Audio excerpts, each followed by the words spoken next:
Good morning and welcome to Coffee with the Port St. Lucie Council. I am Teresa Aronson from the St. Lucie County Chamber of Commerce. It's our pleasure, our honor to facilitate this event every single month. We do it the third Tuesday, if I'm not mistaken, and it's free, open to the public. It's right here at the Community Center. We even throw in coffee in Danish, courtesy of Steamworks. I'm sure you've been to Steamworks down there on US 1.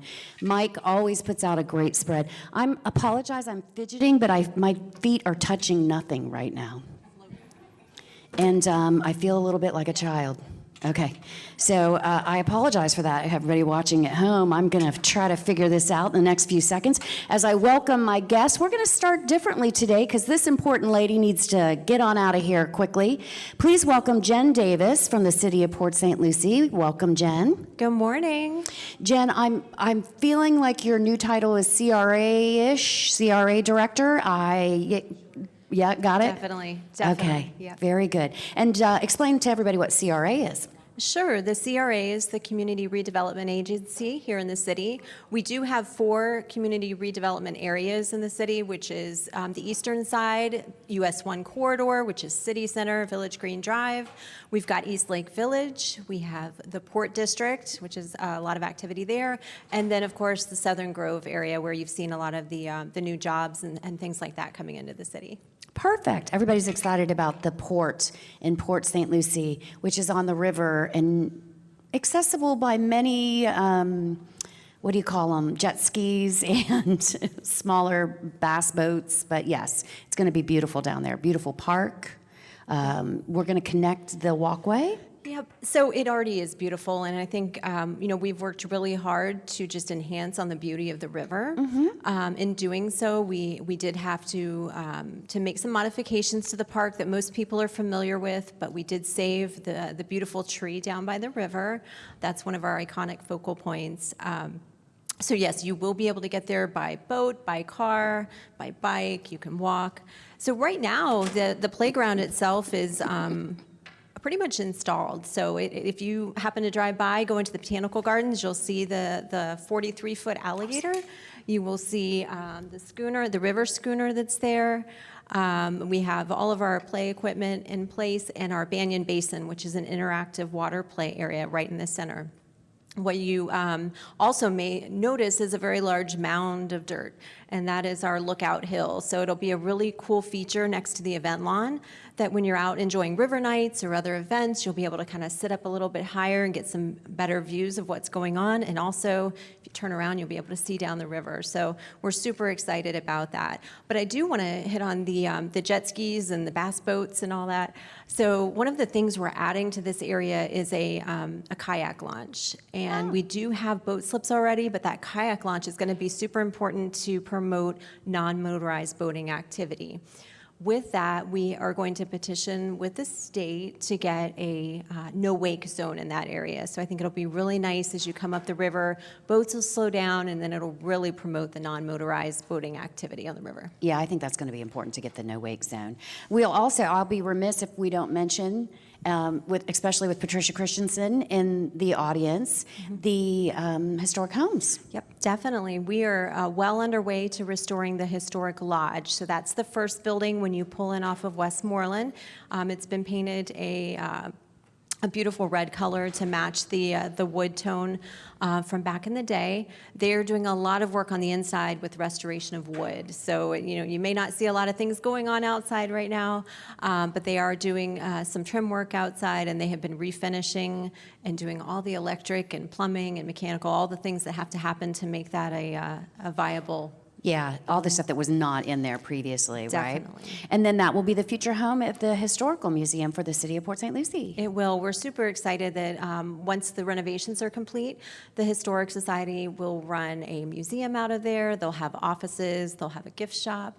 So we think between that, the botanical gardens, the playground, the river amenities, and then we're also bringing a restaurant to the river. So I think, all of that on that site's really going to be a wonderful destination. Yeah, that's the intent for it to be a destination. I have finally found a spot or position I think that works for me, so we'll move on. What else did you want to bring with us today and bring forth and talk to the community about? Well, I'll hit on the boardwalk a little bit too. I know one of the main questions I get about the river is when are we going to connect that piece of boardwalk underneath Port St. Lucie Boulevard? And trust me, I want nothing more than that to be connected. So we have, the plans are done, the permitting is done. We've received grant funding from the Florida Inland Navigation District. So we're ready to go ahead and move forward. We were paused for a little bit while DOT was doing some work underneath the bridge, but they've given us the go-ahead. So we're going to work on getting that started, hopefully in the next few months. It is a beautiful area for sure. We'll have to do a trivia question for a free breakfast with the chamber, member or not, and Patricia Christensen can't answer this. Okay. But what movie was filmed on the beautiful St. Lucie River right here in Port St. Lucie? Anybody? Oh, Well, the vice mayor can't answer this either. It must be somebody other than the co-chair of the Historical Society and the vice mayor. Anybody other? A famous movie was filmed right here in the city of Port St. Lucie on our beautiful river, in that area, actually. Definitely. Really? Nobody knows? Go ahead. It It was a James Bond movie. Does anybody know the name of it? And I see Jolene giving the answer to Gerald. Did you get it, Gerald? No, I did not. Okay. Well, just so you know, and we'll give Colleen a free breakfast, okay? But to one of our ambassadors, it is actually Moonraker was filmed right here on the St. Lucie River, and those little tiny planes, one-man battle planes, are still housed up at the Treasure Coast International Airport. You can still see them from time to time. They're in a private hangar, but they are still up there. I have seen them. But that's an interesting tidbit. It is, and when we open the playground, we're hoping to have we have a river schooner in there. We're going to have a little plaque in there to talk about Moonraker, so we can share that. We need to try to get one of those planes out there and restore it, right? They are up there in the hangar. I forget who's in that hangar, but I'll find out. It used to be Fly the Whale. Oh, yeah. They were in their hangar, so we'll figure out where they are now, and we'll try to get one down there. Yep. Very good. So that's what's going on along the river. Super busy right now. But I do want to also bring up the east side of Port St. Lucie and the original US 1 corridor. So you may have noticed that we've started work along the US 1 corridor, which is a landscaping project. So you kind of see that going on for the next few months. But in addition, we are in the middle of master planning City Center. So the property where Mid-Florida Event Center anchors, and used to have the Bells outlet out there on the frontage. I think it's still there, isn't it? It is still there Yeah. right now. Yeah. For now? Hurry up. For now. So we're master planning that, and we're kind of midway through the master planning process. We have several consultants engaged along with Treasure Coast Regional Planning Council. So we really have a lot of feedback into it. We're looking with economists too, so we're trying to understand the financial part of what goes on at that site. But it looks like that we're trending towards a few uses, which are going to be some residential uses, some commercial with some retail, some recreation uses as well, meaning like civic, like we know we have some great events there, so we want to make sure to hold back a certain amount of space for that. What that is, I don't know yet. And then we're in the middle of a hotel study. So we understand that a hotel would be really great on that site, but what scale is that a hotel? Is it a 100-room hotel? Is it a 200-room? How does that play into events at the Mid-Florida Event Center? So that's where we are right now. And let's see, we're in mid-April right now. Our next public engagement session should be right in mid-June. So we'll make sure to put that out to everybody, so you'll have the opportunity to come and participate with us on that.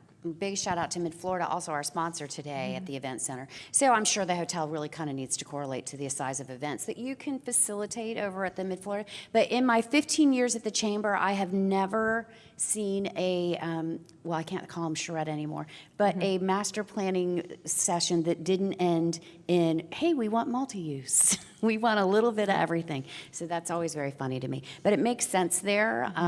But yeah, every master plan ends in, I'd like a little retail, I'd like a little residential, and I'd like a little entertainment. Yep, definitely. And so that's always the goal as well. So we have to find some private partners interested in making sure that happens. Yep. We have really good bones on that property, and I think that that's something that is in our favor, that, you know, all the infrastructure is in place. We have beautiful landscaping, trees and stuff like that. So really, it's going to be a matter of assembling those parcels in the right format to make it, again, another destination. Not a downtown. We're not a community that necessarily has a downtown, but we want a really good destination on the east side. Yeah, we have a destination out west in the form of Tradition. Even St. Lucie West, to be honest, is a bit of a destination, but we want another one kind of similar to Tradition on the east side, because you're right. We're not going to end up with a downtown. But we're a large city. We probably shouldn't. We probably should kind of divvy that up a tiny bit. So I'm very excited about that. Me too, and I think what you're going to see there too is there will be some presence to the east side. You know, we have the ability to go up in height a little bit. We're not creating skyscrapers, but maybe, you know, 6 stories, which is what the parking garage is. So you may see a little more density on that site, and just kind of, you know, how it's laid out. So I've been given the signal that you are just about out of time. I don't know if you had anything else you wanted to make sure you told everybody today? Those are really the main things. I wanted to be sure to share, you know, how much is going on the east side of Port St. Lucie. We really, through the council's vision of revitalizing the east side, you know, we're really looking to execute that here in the CRA.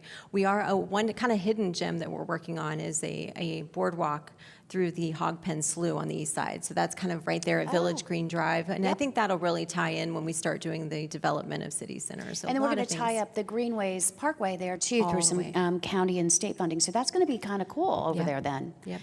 Very good. Always good information, Jen. I appreciate you coming down. Of course. And I know you've got to get out of here. You have another engagement. So we're going to take a quick break, everybody. We'll be right back with today's sponsor, Mid-Florida. We'll spend a couple of minutes with them before we spend some wonderful quality time with Vice Mayor Jolene Caraballa. We'll be right back, everybody.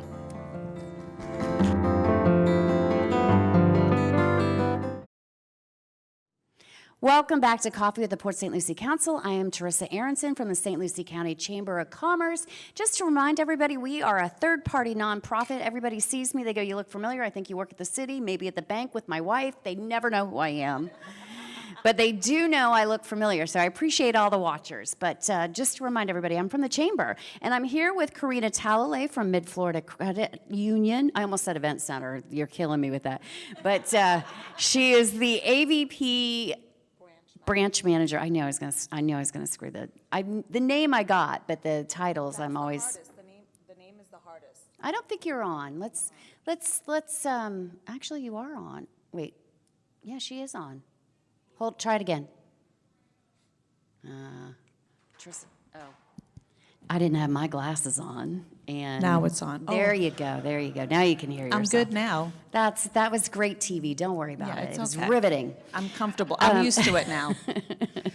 All right. So Mid-Florida Credit Union? Yes, I run the location on St. Lucie West. We are a full-service credit union. We have everything from checking accounts, savings accounts, personal loans, auto loans, home equity loans are our biggest thing right now. Everyone's coming in. Everyone wants to have a pool put in because the wait isn't as long as it was a couple of years back. I am seeing a lot of pools go in. A lot of people are coming in for pools. So Yeah. it's definitely...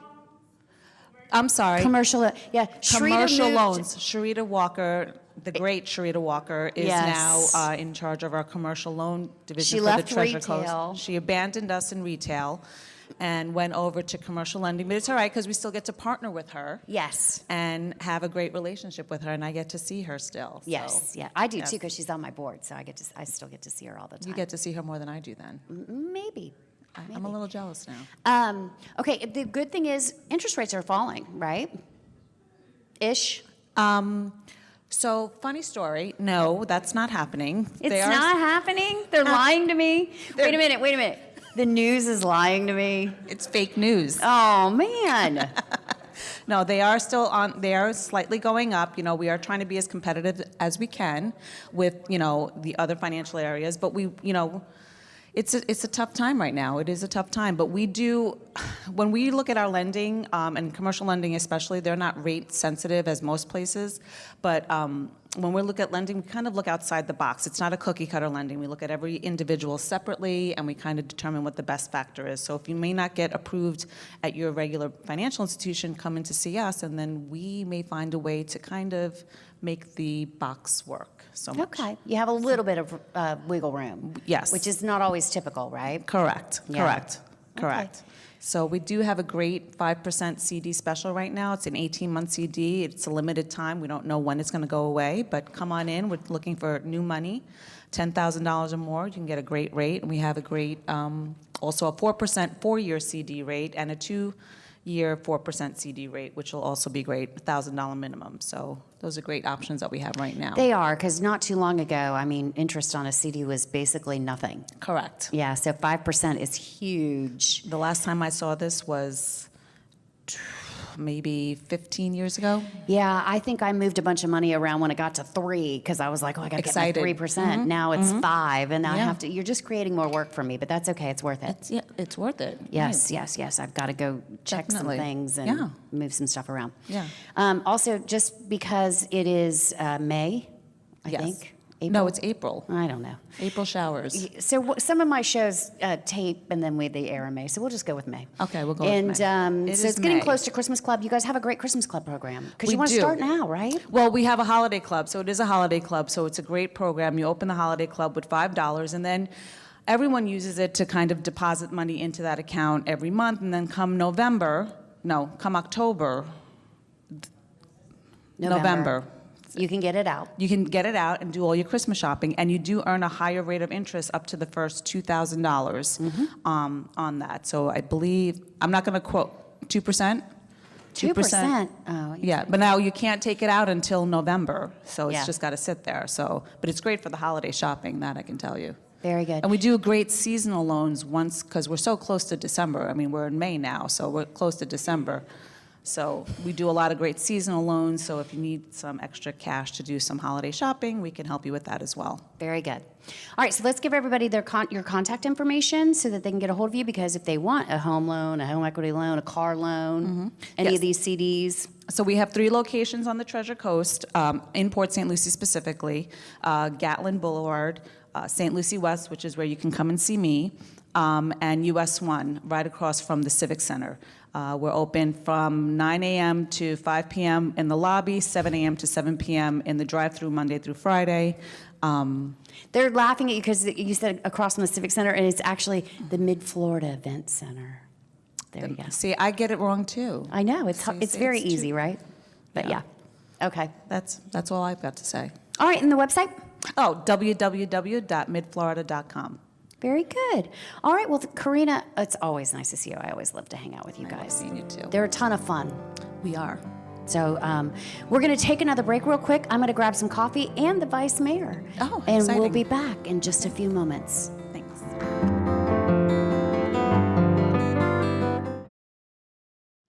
Welcome back to Coffee with the Port St. Lucie Council. I'm Teresa Aronson. I'm here with the Vice Mayor, Jolene Caraballo. Welcome to the show. We're doing a new thing where we're rotating, and Vice Mayor's up. Good morning, everyone. How's everyone doing? Awesome. Good. Oh, listen to that. That was great. Good. Yeah. So, of course, we should let people know, because sometimes they come down here, they think this is a public meeting, a city council meeting, and they're going to, where you have public comment and all that kind of good stuff. This is an informational show and hopefully a bit of an entertainment show. This is not a long laundry list of public comment, but we feed you, we give you a little Danish. Steamworks is here now all the time, and hopefully you'll learn a little bit about what's going on in the city. So that's why you're here, to fill us in on what's going on in the city. Absolutely. We're a 5-member city council, and so I'm only one of 5. And so a lot of times when we meet people within the public, they want an answer. It's fair, right? They say, Yeah. Vice Mayor, I have this issue. Tell me yes, I want it now, or tell me no.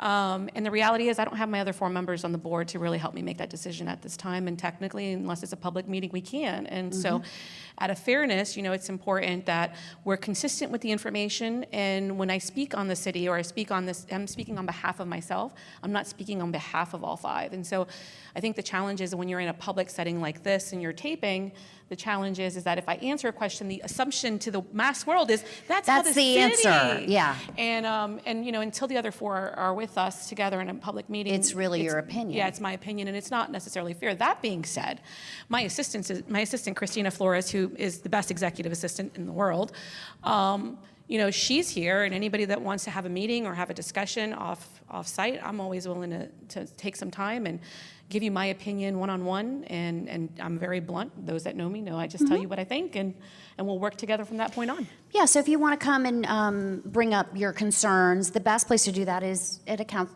Actually, the best place to do that is in the office with an appointment, realistically.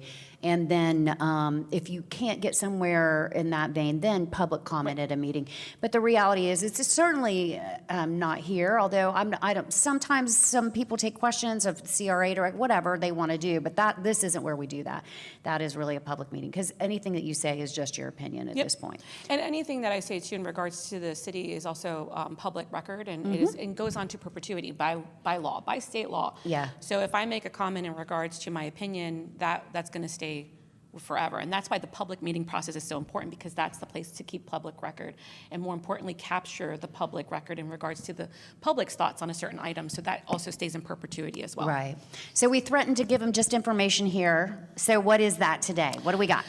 Gosh, so you listen, I was selfish. I brought one of our staff members who's a champion for District 4. Right now, the CRA is very focused in District 4. So you heard some amazing news in the Port District. I can't tell you how excited I am to finally see some revitalization of the where the Mid-Florida Event Center is, which is the city center, and we're hopefully going to also rebrand that, rename that. And our city council is working very, very hard on all the challenges that we're facing together as a city. You know, we continue to grow. People want to live here. We have one of the greatest places, I like to say, we have one of the greatest places to live, one of the safest records in the nation, second safest in the nation, safest large city, so we're safe. We're absolutely stunningly beautiful. Right, I mean, paradise. hello, Woodstock Trail right behind me. I mean, we're just absolutely gorgeous. And so people want to come here, and people want to live here and participate in the community that we have created together. And so that comes with challenges. And we're constantly ensuring that our strategic plan, which is the guiding document for those that may not know, our strategic plan helps provide us insight, helps provide our staff insight based upon council vision on the plans moving forward. And so we just got done with that process in March. Yep. And we provided our strategic plan, which we update every year, and it's supposed to really carry for like the next about 5 years is what we typically do. And that, when the strategic plan is completed, then we look at our CIP, which is our capital improvement program, and we adopted that tentatively yesterday. And then we go into budget, which is in July, and everything is based on the strategic plan. So if you haven't seen your strategic plan, please go to thecityofpsl.com and make sure you take a look at your strategic plan. That's where we put our vision, and that's where we really seek your input as well. When we do our community survey annually, we do our citizen summit annually, that is where we really want you to let us know how we can improve that vision, or what is your vision for the city. Yeah. So that's some of the stuff that we've done. Also, I have had the honor and privilege of being the president of the Florida League of Sped Cities. So for those that don't know, the Florida League of Cities is the organization that represents 411 municipalities in the state of Florida. And what we do is that we ensure that the home rule of our local government is preserved. And that is important because that allows you, the resident, to be able to come directly to me to work on the issues that are important to you and your community. As the state preempts, and sometimes preemption is necessary, so I want you to think like gun laws. You don't necessarily want a gun law in a different one in Okeechobee and Fort Pierce and in different areas. You want something universal for the state. While that's sometimes necessary, more often than not, home rule is essential for local government to be able to thrive and deal with the problems on hand at the ground level. So to put that in perspective, I mean, you need to be able to control the look of your city, the flow of your city. Correct. And so if that is at the state level, it's really out of your hand. And from a development review, business community, which is, obviously where I speak from, is we need to be able to address common sense issues at a local level. And if it's a state mandate, you're unable to do that. So we are supportive of home rule. We want to really work it out with our local government. And I think the state understands that to some degree. I think there's always a balance of power and overreach and all that kind of good stuff. Yeah. So every year, each president president gets an initiative. For those that don't know me, I see some new faces. My family is from Cuba, and we don't drink wine in Cuba. We drink coffee. Coffee is our staple. I mean, I guess they do drink wine, but it's not necessarily their go-to. I don't know of a community really in the world. No, that I was going to say, doesn't it's not drink like necessarily our go-to, but our go-to is at every hour, doesn't matter what hour, you have Cuban coffee. Yeah. So really what the initiative was to get back to basics, really. Because that's, listen, if we look at every level of politics, in fact, every level of society, the reality is that we don't even talk to each other. So how can you solve some really large problems in your community if you haven't even had a conversation?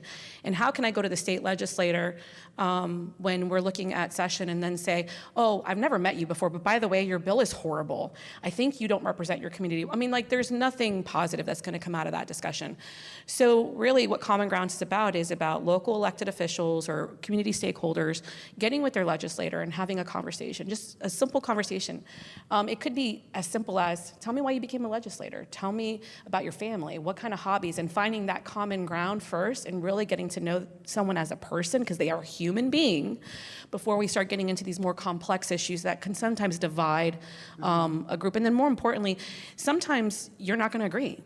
But how do you get past that disagreement? And I think that foundational relationship that you have with someone, I mean, Teresa, you and I have been friends a long time, right? Yes. And we don't agree all the time. No, we do not. But our friendship has sustained those disagreements. It does, because it's not personal. Yeah, it's not. It's not. It's about business, and I am employed to do one thing, and you are employed to do one thing, and we also have personal opinions. But it's important not to take it personally too. Yeah, and I think that the only way that our society and anything is going to survive, government, local, state, federal, is if we get back to those key discussions. Stay off of social media. I mean, I have to be on social media because when you're an elected, that's what, people need to see you. But if you notice, if anybody's on my Facebook, you'll see that I very, very rarely post anything about the city. And when I do, it's not even political. I believe a political discussion belongs here, belongs in the office, belongs on the dais. But when it comes to those things that really hit us close to home, you can't really see my emotion or my expression or my sincerity. No politician can when you're just typing a bunch of words and you're hitting space and continue. And honestly, I mean, there's no upside to an opinion in this culture right now. No, in fact, there isn't. All people are going to do are dissect that and make assumptions based upon what's in between the lines and in the gray, not necessarily what your heart was behind it.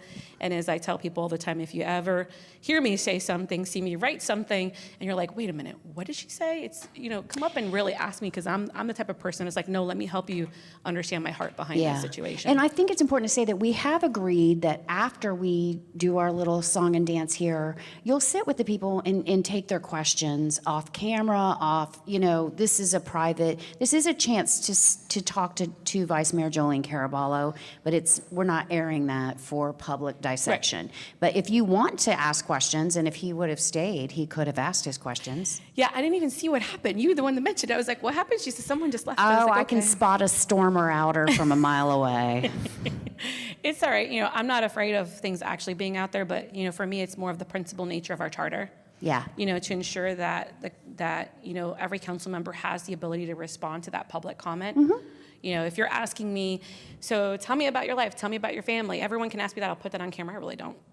But if you're asking me, so what are your thoughts on, this ordinance? Let's say this ordinance, we're gonna be very, what are your thoughts, Councilwoman, on this ordinance that's about to be presented to council in the next week? My council members haven't even had a chance to hear that.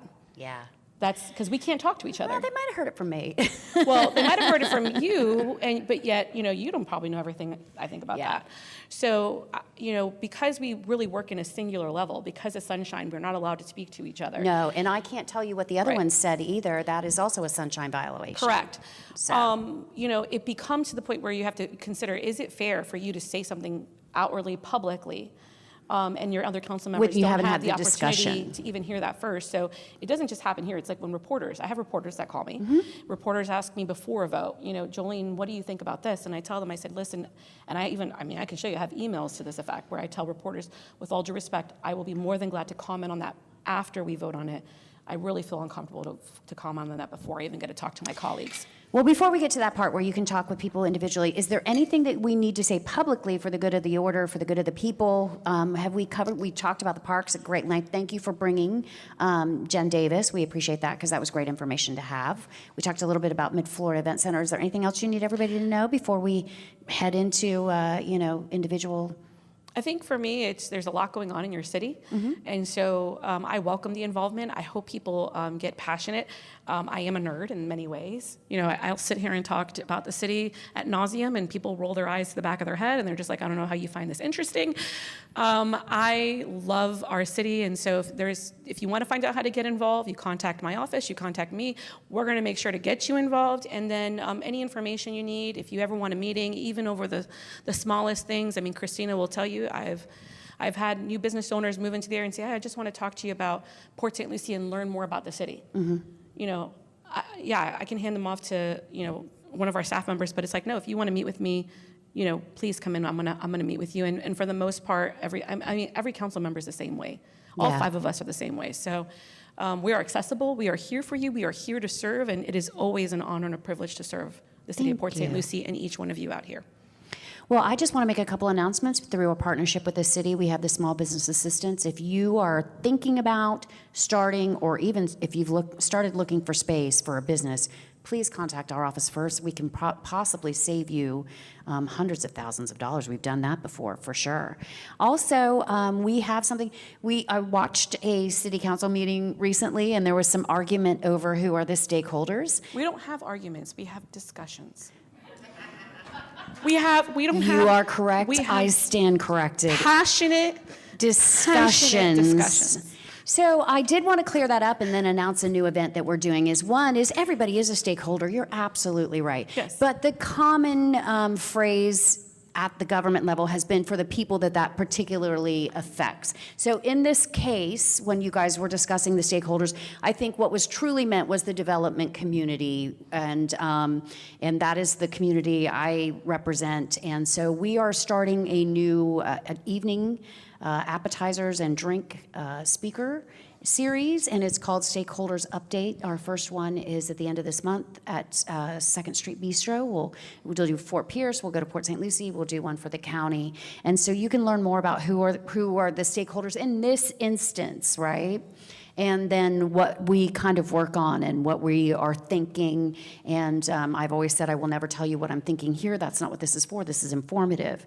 If you want to come to that, it's not filmed, so you can't hold me to it, right? Mm-hmm. Deniability is a very powerful tool. But come and see us at that, and we'll talk more about what's going on in the city. And I think that, there's a process. So again, putting things in perspective. When you have a 5-member city council and we're only allowed to discuss things in the public, sometimes the sausage making isn't pretty. I mean, that's the reality. So sometimes things come out in the public, and sometimes discussion occurs where people say, well, why are they so, I've had it like, are you guys fighting? We're like, no, we're not fighting. This is part of the process of how this all works. And, in that particular instance, the council, I think, made a good decision. They said, let's table this. Let's continue to have discussions. Let's continue to reach out.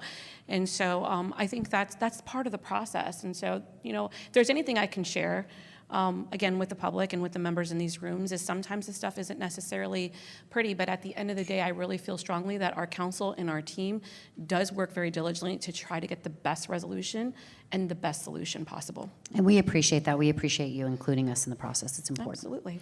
All right, everybody. So we are going to allow you to ask and I don't know if you want to walk around or how you want to do that. We'll figure it out after we turn the cameras off. But I want to thank every single person for being here today, and I really want to thank Mid-Florida Credit Union and Mike from Steamworks and your staff, Avi, and I don't know what happened to Gus, but he was here. And we really couldn't do it with all of you. So stluciechamber.org to find out more information on that stakeholders update. And you don't have to be a member. You don't have to be a member of the chamber to come here. We do a lot of things for the good of the public, and that is one of them too. So we would like you to come out. And all things Treasure Coast, if you're looking for fun things to do here in the 4-county area, actually that covers. So, and the city of PSL has their own events calendars too, as well for the District Mid-Florida. 4 has a lot going on. I mean, everyone knows where Tradition's at, but keep an eye on a Mid-Florida Event Center and everything happening out in the east side of the city, because there's a lot of things going on there too. All right, well, thank you for joining us either on Facebook or TV or our YouTube channel. We appreciate every single one of our viewers. Have a good day, everybody. Thank you guys. God bless.